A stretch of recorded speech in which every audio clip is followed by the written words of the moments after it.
Saudara-saudara kaum muslimin sekalian, diminta saudara-saudara berhenti daripada berkata-kata ketika khatib sedang berkhutbah, kerana menurut tujuan hadis Rasulullah SAW yang telah diriwayatkan oleh Abu Hurairah radhiyallahu anhu, bahwasanya Rasulullah SAW telah bersabda, maksudnya, barang siapa berkata-kata ketika khatib sedang berkhutbah, walaupun memperingatkan sahabat dia dengan perkataan diam saja sekalipun, maka nescaya sia-sialah pada jemaatnya. Maka dari itu, diamlah dan dengarlah dengan taat. Mudah-mudahan kita dapat taufik dan hidayah. Alhamdulillah, alhamdulillah qaim.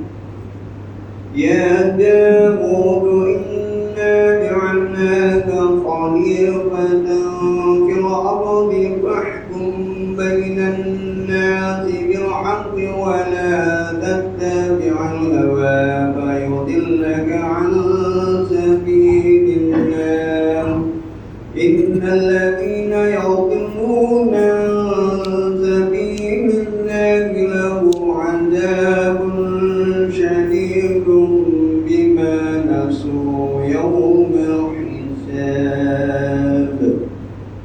Asyhadu an la ilaha illallah wahdahu la syarika lah wa asyhadu anna sayyidina Muhammadan 'abduhu wa rasuluh. Allahumma shalli wa sallim ala sayyidina Muhammad wa ala alihi wa ashabihi ajma'in. Amma ba'du, fa ya ibadallah, ittaqullah, أوصيكم وإياي بتقوى الله والمتقون.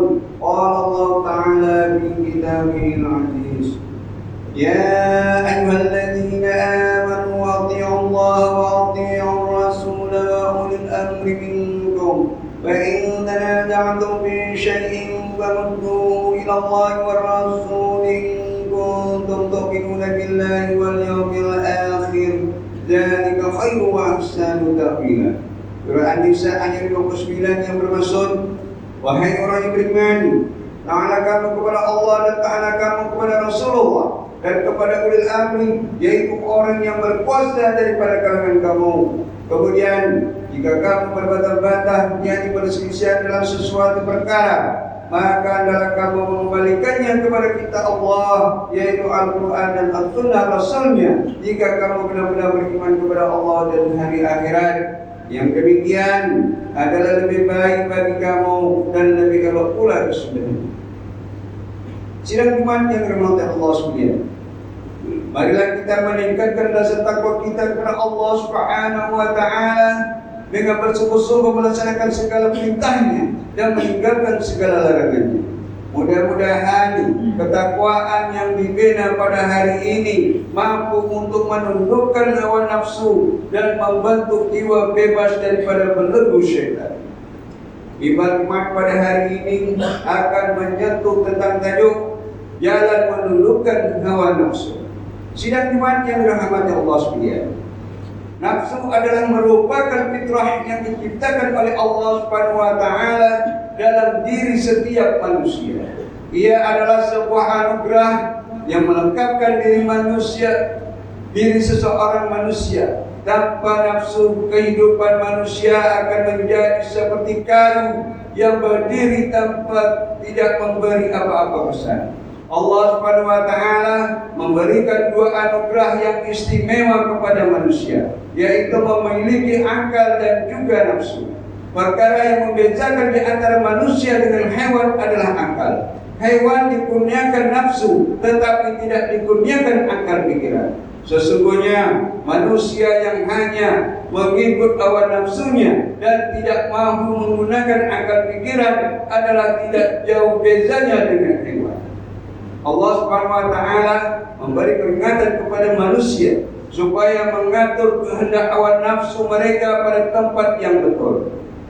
Hal ini karena jika ia tidak dilaksanakan dengan teliti, maka manusia akan hanyut dalam kesesatan. Firman Allah Subhanahu wa taala dalam surah Shad ayat 26 yang dibacakan pada awal khutbah tadi yang bermaksud, wahai Daud, sesungguhnya kami jadikan kamu khalifah di bumi, maka jalankanlah hukuman kepada manusia dengan hukum syariah yang benar, yakni yang diwahyukan kepadamu. Dan janganlah pula kamu mengikut hawa nafsu kerana hal itu, kerana menyesatkan kamu dari jalan Allah. Sesungguhnya orang yang sesat daripada jalan Allah Subhanahu wa taala akan mendapat azab yang berat pada hari perhitungan disebabkan mereka melupakan jalan Allah itu. Sidang iman yang muliakan Allah Subhanahu. Tabiat hawa nafsu memangnya tidak boleh ditolak oleh manusia secara keseluruhan. Hal ini kerana tabiat nafsu itulah yang mendorong manusia untuk makan, minum, berkahwin dan melengkapkan arti kehidupan. Hanya yang menjadi kebimbangan adalah sejauh mana nafsu itu mampu dikawal dalam diri kita. Ruang inilah yang digunakan oleh syaitan untuk mengajak manusia menuruti hawa nafsu sehingga lalai dalam perbuatan dosa dan maksiat. Syaitan bijak dalam menggunakan kesempatan untuk merangkap manusia supaya terus melakukan kesilapan demi kesilapan disebabkan gagal mengawal hawa nafsu. Bimbang ingin mengingatkan sidang hadirin sekalian bahwa nafsu ini perlu dikekang dan ditakluki. Sekiranya manusia gagal untuk menaklukkan hawa nafsunya, maka dia akan gagal mengendalikannya. Al-Imam Al-Ghazali pernah mengatakan dalam kitabnya Ihya Ulumuddin bahwa hakikat kebahagiaan itu adalah apabila seseorang mampu untuk menguasai nafsunya. Manakala hakikat kesengsaraan itu adalah pada saat seseorang dikuasai oleh nafsunya. Allah Subhanahu wa taala memuliakan akal pikiran kepada manusia agar ia berfungsi sebagai pengimbang terhadap hawa nafsu. Oleh kerana itu, manusia sering terhimpit di antara bisikan hawa nafsu dan petunjuk akal. Setiap manusia berbeza dari segi kekuatan akalnya, kerana dasar utama kepada akal adalah ilmu. Kemuliaan dan kehinaan ke atas seseorang manusia itu adalah bergantung kepada kedudukan ilmunya. Orang yang paling hina adalah orang yang akalnya ditawan oleh hawa nafsu. Akalnya akan dijadikan alat untuk membenarkan setiap apa yang ingin dibuat oleh hawa nafsu. Inilah yang dimaksudkan oleh Allah Subhanahu wa taala menerusi firman-Nya dalam surah Al-Furqan ayat 43. A'udzu billahi minasyaitonir rajim. Ara'aita man ittakhadha ilahahu hawahu afa anta takunu 'alaihi wakila. Yang bermaksud, sudahkah kamu, yakni wahai Muhammad, melihat orang yang menjadikan keinginannya sebagai Tuhannya? Adakah kamu akan menjadi pelindungnya? Ma'asyiral muslimin rahimahullah. Salah satu punca utama yang menyebabkan umat Islam pada hari ini mulai tersesat dari jalan yang benar adalah disebabkan oleh hawa nafsunya yang dibiarkan begitu asik dengan keseronokan yang melalaikan. Kegagalan manusia dalam menguruskan hawa nafsu akan melahirkan masyarakat yang rosak dan hidup dalam kemungkaran. Allah Subhanahu wa taala berfirman dalam surah Yusuf ayat 53, A'udzu billahi minasyaitonir rajim. Wa ma ubarri'u nafsi innan nafsa la'ammaratun bis-su'i illa ma rahima rabbi inna rabbi ghafurur rahim. Yang bermaksud, dan aku tidak berani mengaku diriku suci yang daripada dosa, kerana sesungguhnya nafsu itu sentiasa menyuruh kepada kejahatan kecuali nafsu yang diberi rahmat oleh Tuhanku. Maka terselamatlah dia daripada hasutan nafsu itu. Sesungguhnya Tuhanku Maha Pengampun lagi Maha Pengasih. Justru itu, mujahadah melawan hawa nafsu adalah mujahadah melawan hawa nafsu adalah titik permulaan yang terbaik untuk menuju kepada takwa. Jangan sesekali kita membuka ruang dalam diri kita untuk melayani setiap keinginan yang membawa kepada kemungkaran dan dosa. Setiap keinginan hawa nafsu itu hendaklah dicegah sejak dan peringkat awal lagi, dan jiwa perlu dididik dengan zikrullah.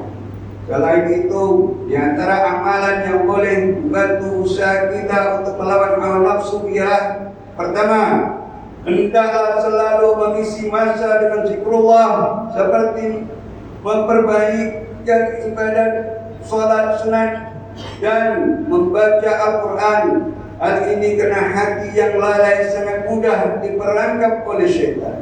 Dalam sebuah hadis yang diriwayatkan oleh Thauban radhiyallahu anhu, Rasulullah sallallahu alaihi wasallam pernah bersabda yang bermaksud, hendaklah kamu banyak bersujud.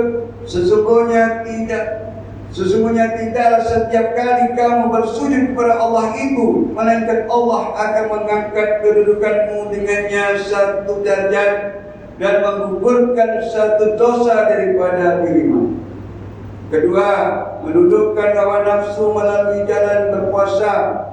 Nafsu ibadat kayu kering, sementara makanan adalah bahan bakarnya. Berpuasa dapat membantu kita menahan diri daripada berbagai keinginan, termasuk nafsu syahwat. Amalan ini dapat mendidik hati manusia untuk lebih bersifat tawadhu dan menjauhi sikap tamak. Yang ketiga, bergaulah dengan orang-orang soleh yang mengamalkan ilmu agama. Selain itu juga, kita dalam menjauhkan diri daripada tempat-tempat yang dapat menjerumuskan diri kita kepada hasutan hawa nafsu. Peruntukkanlah sebagian besar daripada waktu kita untuk duduk di dalam masjid dan pada majlis ilmu, karena ia mampu untuk meningkatkan kepahaman diri kita dan membina kekuatan iman dalam melawan hawa nafsu. Sidang hadirin yang dimuliakan Allah sekalian, sebagai kesimpulan bagi mengakhiri pertemuan kita pada hari ini, Bibar ingin menyeru jemaah sekalian agar kita sentiasa mengingatkan diri sendiri tentang musuh yang selalu memerangkap kita, yaitu hawa nafsu. Semakin banyak ruang yang diberikan kepada hawa nafsu, maka semakin kuatlah nafsu itu untuk menguasai kita. Marilah kita bermohon kepada Allah Subhanahu wa taala agar kita dikurniakan kekuatan untuk melawan hawa nafsu dan melakukan amalan yang boleh membawa kita ke pintu surga. Firman Allah Subhanahu wa taala dalam surah Asy-Syura ayat 44, A'udzu billahi minasyaitonir rajim. Wa may yudlilillahu fama lahu min waliyyin min ba'di wa dharra-dhalimin lamma ra'awul 'adzaba yaquluna hal ila maraddin min sabil. Yang bermaksud, dan setiapa yang disesatkan oleh Allah, maka tidak ada baginya pelindung selain Allah. Dan kamu akan melihat orang yang zalim ketika mereka menyaksikan azab yang pada hari kiamat, berkata, adakah sebarang jalan untuk kami kembali ke dunia? Barakallahu wa lakum bil Qur'anil azim wa nafa'ani wa iyyakum bima fihi minal ayati wa dzikril hakim wa taqabbal minni wa minkum tilawatahu innahu was-sami'ul 'alim. Aqulu qawli hadza wa astaghfirullaha li wa lakum wa lisa'iril muslimina wal muslimat wal mu'minina wal mu'minat fastaghfiruhu fa ya fawzal mustaghfirin wa ya najatat ta'imin. آمين يا موفق طاعين ووفقنا لطاعتك أجمعين وتب علينا وعلى المسلمين واغفر ذنب من يقول أستغفر الله العظيم أستغفر